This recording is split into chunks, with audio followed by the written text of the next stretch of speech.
C'est bon. Micro, c'est bon? Non, pas encore. Ah ben allez, vas-y.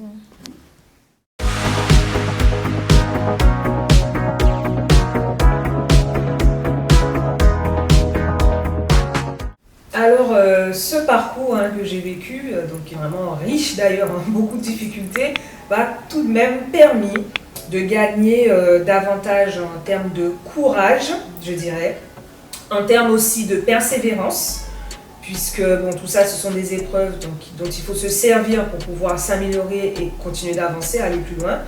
Et surtout, ça m'a permis de gagner davantage. Bon, ça me fait sourire parce qu'à la base, je le suis, mais là, je le suis 10 fois plus.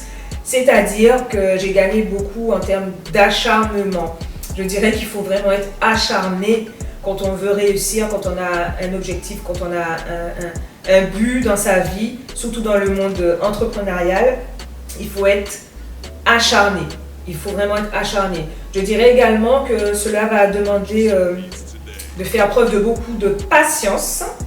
Parce que c'est vrai, des fois quand on a des idées comme ça, surtout des idées innovantes ou qu'on a une vision, on veut vraiment se développer à grande échelle, ça demande à avoir vraiment beaucoup de patience parce que ça ne va pas forcément se faire tout de suite, ni dans l'année qui va suivre, ou même peut-être 1 ou 2 ans plus tard.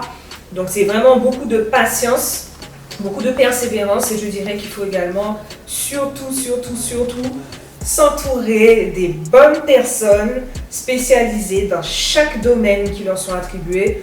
Donc tout ce qui est par exemple communication, juridique, recherche et développement. Il faut vraiment s'entourer des meilleurs.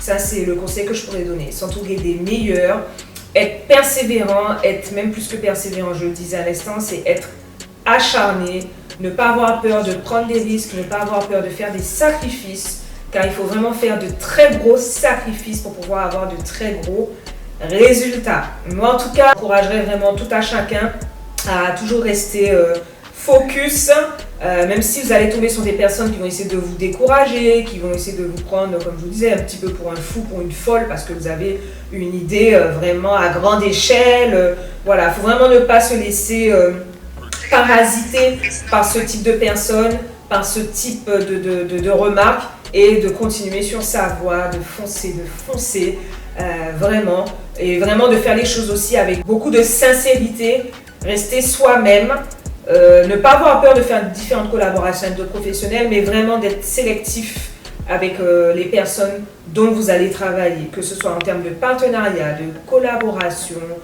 ou de fournisseurs. C'est vraiment d'être entouré des meilleurs pour pouvoir avancer et pour pouvoir aller sur la route du succès.